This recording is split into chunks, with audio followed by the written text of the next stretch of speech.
Hey everybody, how's it going? I'm Jared Johnson, the Jared J. Here once again with my guest, Talmadge Roger Varnado Oh, they're not tired of the me. third. So we're here going to be talking about a couple of different movies today. I had the brilliant or ill-conceived idea to challenge us to pick movies that we might not necessarily even want to watch and then give honest reviews of them. So that's what we're here to do today. We both chose movies that we maybe didn't necessarily have a desire to watch, and now we're here to talk about them. So we're going to kick things off with, actually both these films came out in 2023. We're going to kick things off with Cocaine Bear. Just some quick opening comments on it. They shot this on a budget of $35 million, which in the land of feature films is actually not a whole lot of money. It's not micro budget, but it's definitely not the biggest. Opening weekend, they did make over 23 million. So you made more than half your budget back in the first weekend. Worldwide gross, by the time it had done its theatrical run, 88 million. So they more than doubled their budget.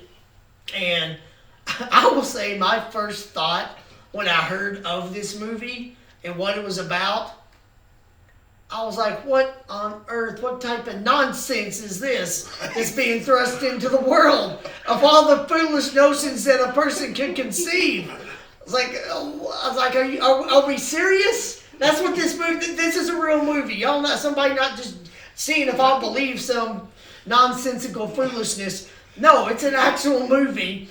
And then I was shocked even more when I heard that Elizabeth Banks directed it. When I first heard that, I thought, okay, is this just another woman that has the same name?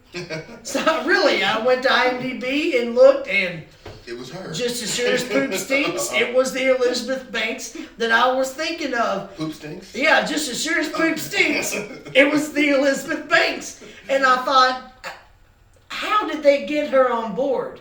Literally, I'm trying to imagine what that pitch must have been like for a well-established actress. And she was a producer on all three of the Pitch Perfect movies. She directed Pitch Perfect 2. She also directed the 2019 version of Charlie's Angels. We forgive her for that.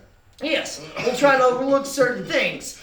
But my point is, it wasn't that they pitched this to her and she thought, oh, I'll get the director's chair for the first time. No, she had already directed a couple of films. What drew her to Cocaine Bear, I do not know. Never have heard her say. But congratulations for getting her on board. Because to get an established, she'd only done maybe a couple of feature films, but still a well-established actress that has a name, to sign on to do such a foolish concept, that really blew me away. And I still wonder what drew her to this. And then they had a pretty well-established cast. Kerry Russell, Alden Ehrenreich, I may have said his name wrong. My apologies if I did, although I'm not going to lose any sleep over it. O'Shea Jackson Jr., Ray Liotta, Jesse Tyler Ferguson. It would end up being Ray Liotta's last performance. So none of these were A-listers. You don't have Ray Liotta just coming off of Goodfellas. You don't have Kerry Russell in the midst of her Felicity fame. Right. But you got name actors and actresses. And for such a foolish concept, Elizabeth Banks probably knew, I'm not going to be able to get Bradley Cooper and Jennifer Lawrence to sign on. And I'm not sure it would have worked as well as she had. It might not have, yeah. She was wise enough to say, let me get some names who have some credibility. Faces that people know. Faces and names that people know that will fit within this construct. And I will say it was intentionally foolish. They knew they were making a foolish movie, and it is plenty foolish. Certainly contained a lot more profanity than what I prefer to hear, but that's what they went with and whatever. Talmadge, I know you and I both watched this, but did you have some similar thoughts initially? And what was your reaction? 'Cause like I said, to me, I was like, what is this foolishness? When we first talked about doing this, it's like, what movie? Because you talked about the concept. We hadn't picked the movies yet. Right. And almost instantly we both said, how about Cocaine Bear? So that tells you what I thought of it. nonsensical. I don't want to see this. This is not. It's going to fall apart. I'm not going to want to watch it. Right. I was pleasantly surprised. I'm glad you hit on Elizabeth Banks. I think she had a lot to do with it. I don't have the director eye that you have, of course, but I can tell you, in the wrong hands, this might have been a totally different movie. I think she understood, okay, no one's going to take this seriously, but she had the nice balance of, we're not going to take ourselves too seriously. Yes. So some scenes were almost comical, okay? Oh, yeah. But then you still had the fear of the impending bear. That you didn't lose that. As far as you didn't think, well, this is all just a comedy or something to laugh at. Nothing's going to happen to these people. Stuff happens to those people. Right. Okay? And some of those shots were shot violently even. You know, you saw some violence. Some of it was excessively violent to go along with the foolish concept and to add to that. Exactly. And so I thought she balanced that perfectly. And on a side note, it was my last chance to see Ray Liotta, who I'm a gigantic fan of. So for that reason alone, this movie was well over the top. Now, of course, we don't expect it to win any Academy Awards anytime soon.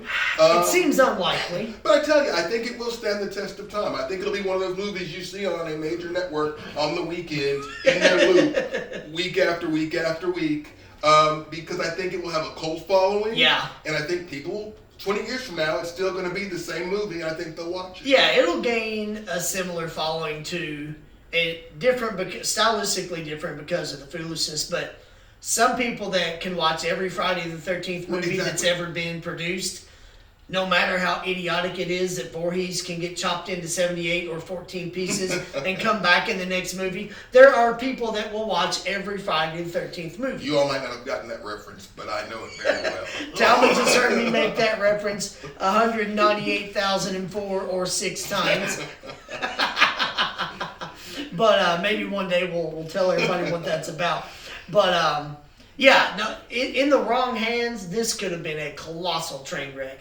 I, like you, was pleasantly surprised. The whole point of watching it was, let's watch something we don't really want to see. And you've got one coming up that fits that Oh my goodness, yeah, y'all just get comfortable because this is just our first one. I did think, okay, this is going to be just complete foolishness.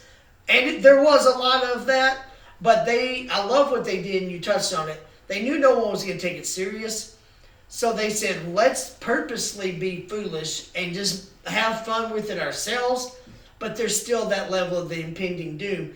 That bear's going to kill people. Yes. It's still a large, dangerous creature. It's still hunting people down. It's on cocaine. It's out of control. They never lost that element. And Elizabeth Banks, again, I still don't know why she agreed to do this movie. Well, and it was aptly named because he is clearly the bear, the star of the show. Oh, yeah. To quote Talmadge, there's just no question.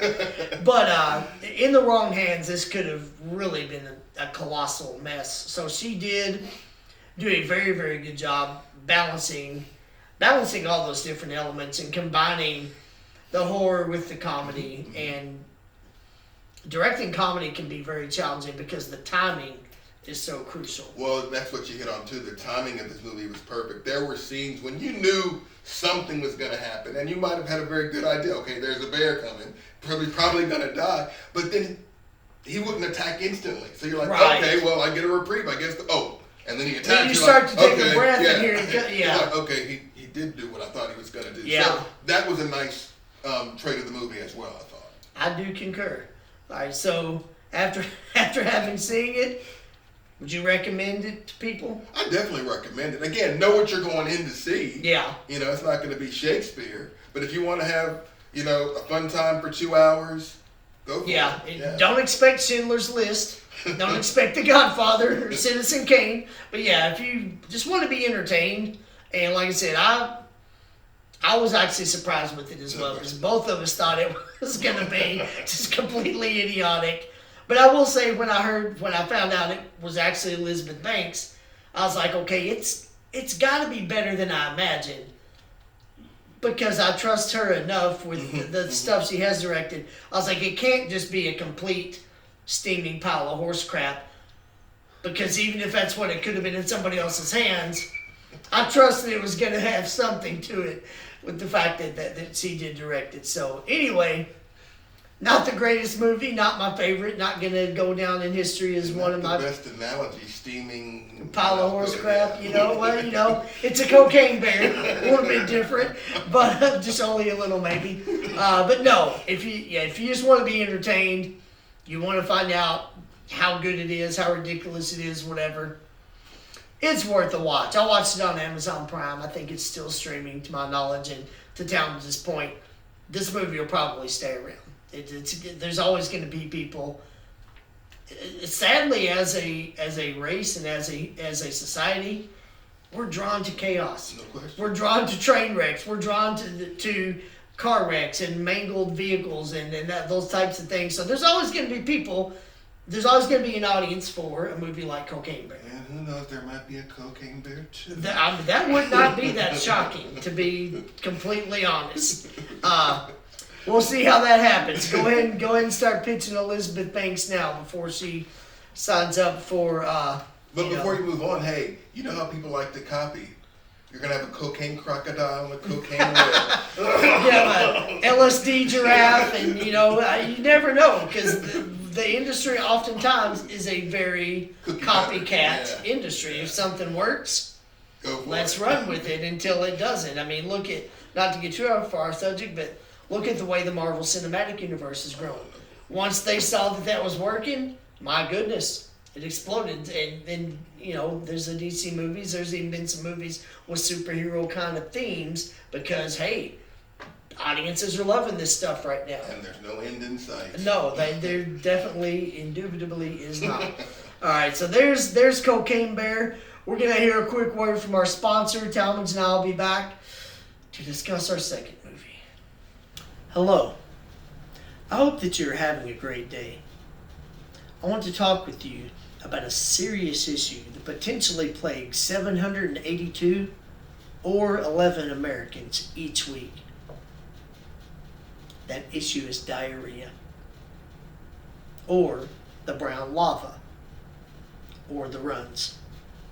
More to the point, the possibility of a potential threat of having a diarrhea attack whilst in public, and the dreaded possibility that you will not be able to locate a toilet and become comfortably seated before the volcano erupts and the brown lava begins to flow.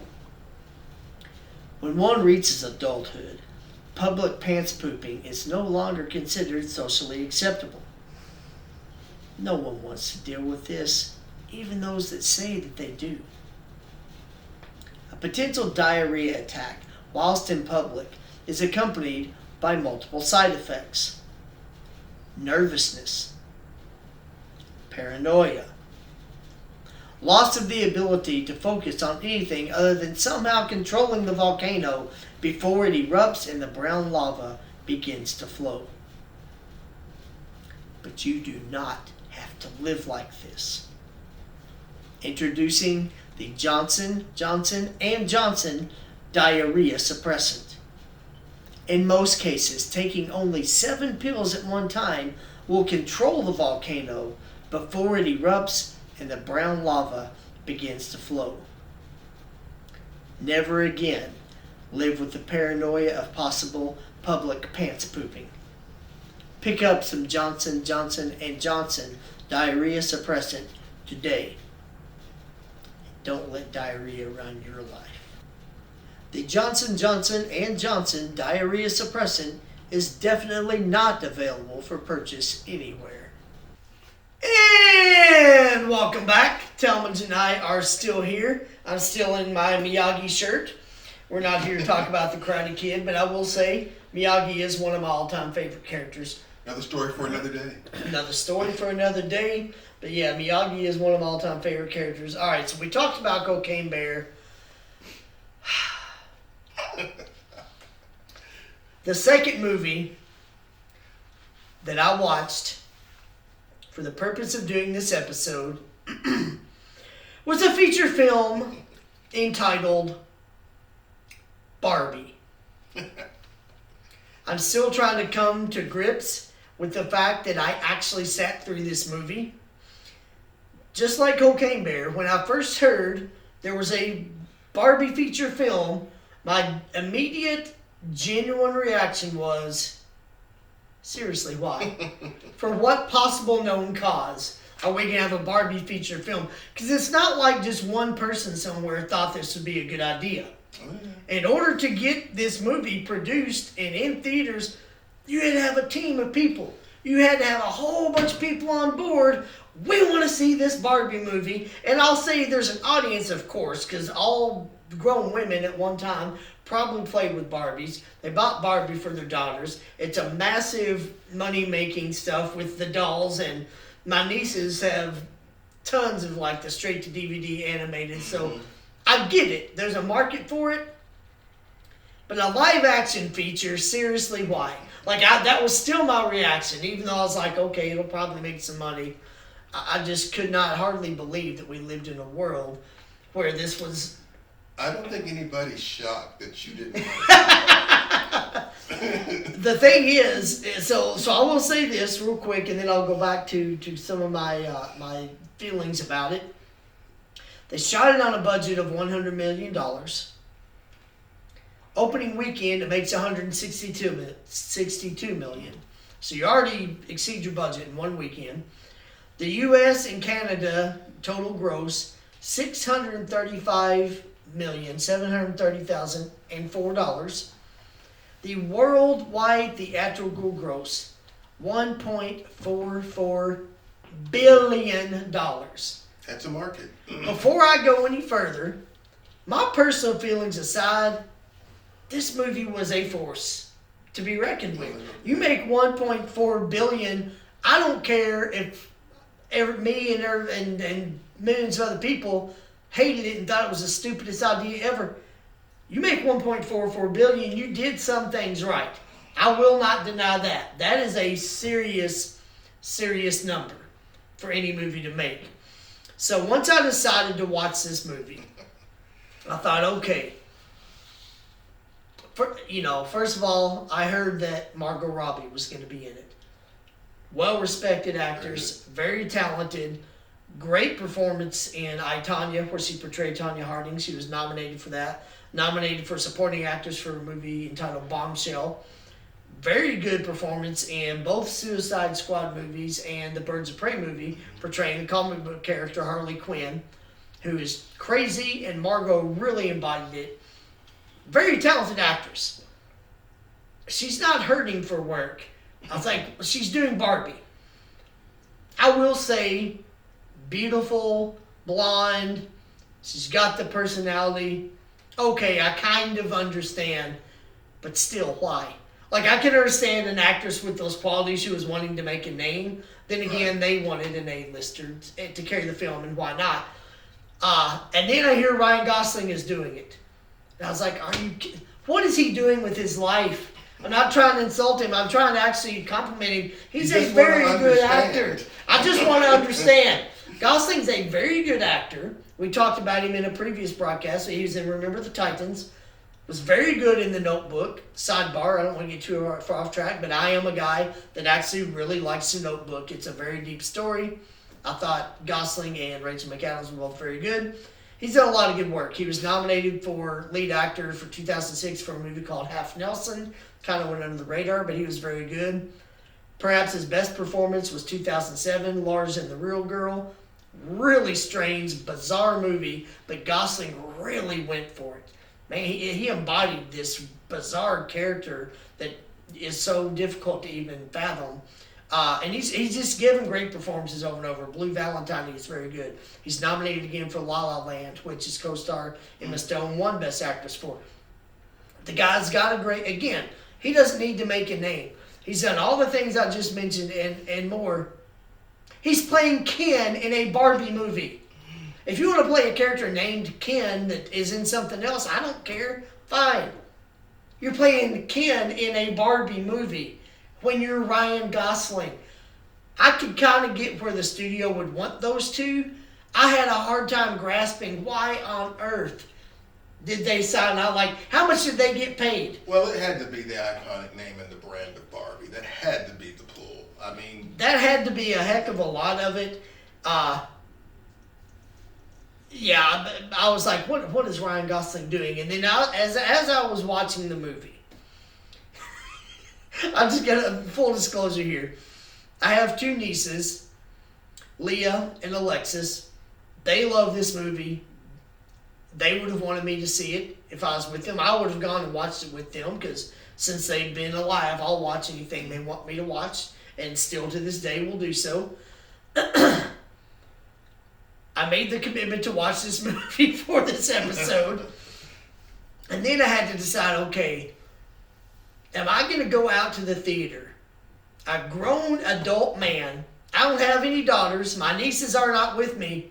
Am I going to go sit in a theater surrounded by a bunch of squealing girls? Please tell me you did. I hate to disappoint you. I watched it on Amazon Prime. I saw that it was streaming. I was like, oh, perfect, problem solved. But then I had to pay almost $20. So then I thought, okay, is it worth it to sit through the possible lifelong humiliation of watching this in public?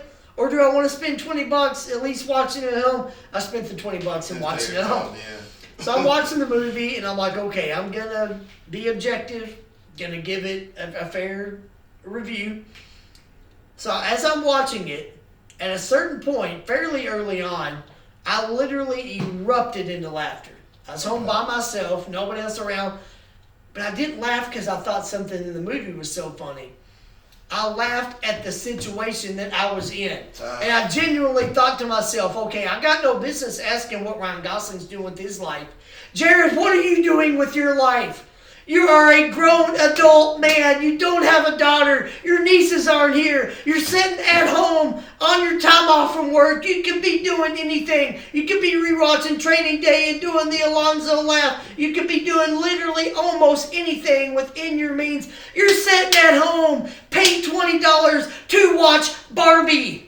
And no one put you up to this. It's not like I'm writing reviews for a magazine where I've got an assignment and I'm being paid to do it and have a deadline. It's not like I'm doing a review for anybody else.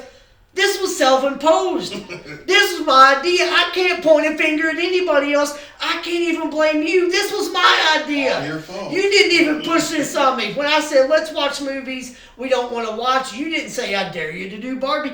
This came from my brain. I'm sitting on my couch and I'm just laughing uncontrollably at the thought of you put yourself in this situation. Now you're sitting through this foolishness and here you are. I had to just come to the realization of, oh my gosh, what are you doing? What are you doing with your life? This is what I've come to. I'm sitting here at home watching Barbie. So yeah, I had to get that out of my system. I hope you did. We may have another outburst before it's all over. I don't even know. So, got those two on board. And then, lesser known, but maybe more shocking, I heard that Greta Gerwig was directing it. Now, for those of y'all who do not know her, she's a very good actress. Mostly done independent films. I've seen her in several independent films. She's romantically involved with Noah Baumbach, who she co-wrote Barbie with. Noah Baumbach, very good writer-director. He's co-written some of Wes Anderson's stuff. They co-wrote The Fantastic Mr. Fox, Life Aquatic with Steve Zissou. Let me see, I got his filmography here. His feature film debut that he wrote and directed, Noah Baumbach that is, was from 1995 called Kicking and Screaming, not the soccer movie with Will Ferrell. This was an independent film that had relatively unknown Eric Stoltz and Parker Posey. Pretty good movie. He also did The Squid and the Whale, which I believe he won the Academy Award for original screenplay. Margaret at the Wedding, which is pretty good. 2010 feature film Greenberg, which he co-wrote and directed with his then wife Jennifer Jason Leigh. That's how he met Greta Gerwig. She played Ben Stiller's romantic interest in Greenberg. So then after he and Jennifer Jason Leigh got divorced, he starts dating Greta Gerwig, and now they've collaborated. The two of them co-wrote a movie called Frances Ha, which was pretty good. Greta played the lead actress. They also co-wrote, and she was the lead actress in an independent film entitled Mistress America. And then Greta on her own was the writer-director of two very good films in the past few years. One is called Lady Bird, which had Saoirse Ronan. I know that's not how she pronounces her name, but that's how it looks like it's spelled, so that's how I'm going to say it. Lady Bird was very, very good, very well done. And then Greta also wrote and directed the 2019 version of Little Women, which also was done very well, had some very good performances. Sayorsi once again was very good. Francis Puga, which again, you can pronounce it differently. I'm going to say it how it sounds, how it looks, was also very good in that film. So I was already shocked at Margot Robbie and Ryan Gosling coming on board. And then because I've seen a lot of Greta Gerwig's other work, I was like, my goodness, they also got her and Noah Baumbach to co-write this movie and Greta Gerwig's directing it. I can only hope a decent amount of that $100 million budget went to Greta Gerwig for taking this on. Because again, she's a very artistic and well-respected director. But then I also thought, okay, it seems like complete foolishness. It has to be better than I'm imagining. Similar to what I said about Cocaine Bear with Elizabeth Banks. I was like, Greta Gerwig co-wrote and directed this. Co-wrote with Noah Baumbach. It can't be as ignorant as I think it's going to be. It can't be as ridiculous. So what'd you find out? There's got to be some more depth to it. So there is plenty of foolishness. It is not without foolishness. But they do kind of have fun at their own expense. It is a movie about Barbie. It's a live, walking, talking Barbie doll, but they don't ignore that she's a Barbie doll from the Mattel line. Like she lives in Barbie land. It's all very strange. But there was a lot more depth to it than I expected. I almost said Elizabeth Banks, getting my movies crossed. Greta Gerwig, as I figured, did put an artistic touch on it. She gave it more depth than it probably would have had. And I will applaud both Margot Robbie and Ryan Gosling. They really went for it. They were playing these characters that could easily have been caricatures and been just laughed at. And yes, I did laugh at them. But like they do, like if you're playing Harley Quinn or playing, his character Lars and the Real Girl, they embodied these characters for what they were. They did not condescend to the material. Okay. They didn't. You could tell they didn't approach it with, oh my gosh, I'm playing Barbie, but I'm getting a paycheck. Which is always something that can happen in these kind of movies. It's hard ease. Do I play this as a caricature? Do I bring life to it? Yes. So the mere fact that you're telling they can pull that off is a plus for the movie. 100%, and that's what gave it the weight that it had. And also, America Ferrera gave a very good performance in a supporting role. She had a pretty interesting, I won't read it for people who hadn't seen it, but her character's existence and the way she played it also added some depth to the movie. So definitely not my favorite. Definitely not one you'll ever hear me say was amazing, but it's a serious movie to contend with. $1.44 billion. Can't argue with the dollar. By the time this episode is presented, the Academy Award nominations will probably be released. I fully expect a Best Picture nomination. Oh, wow. I do. I fully expect Greta Gerwig to probably get a Best Director, and I wouldn't be shocked to see Margot Robbie and Ryan Gosling nominated as lead actress and supporting actor. I wouldn't expect you to say that. I mean, I was really impressed with the level of commitment that they made. Because like I said, they could have been complete caricatures, but because they didn't condescend to the material, I will not be shocked if they do get nominated in the acting categories. We're going to keep our eyes out to see We're if you're going to find out. I've been wrong before about that and some other things. But, yeah. I sat through Barbie. Gave myself this assignment and sat through it. And I lived through it. And I'm okay. My lungs are still functioning. My heart's still beating. It didn't just kill me over or anything. And, yeah, for what it was, not my favorite. Don't love it. I will recommend it if you think you would like that type of movie.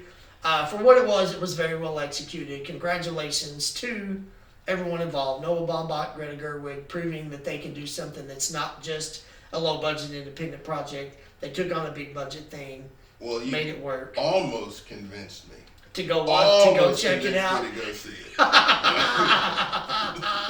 That was really all. That's as long as I can almost convince you to go watch it. Take the wins when you can. Yeah, I will live with that. So, all right, there's our review, Cocaine Bear and Barbie, if you're looking for something to watch at home, if you're a grown man with no daughters and you want to put yourself through what I did. All right, so for Talman's Roger Varnado III, I am Jared Johnson, again, the Jared J. If you hadn't already done so, like the video, subscribe to the channel. It'll alert you when we upload new material and help us continue to bring material to you. Thank you all so much. Hope to see you again here real soon. Have a great week.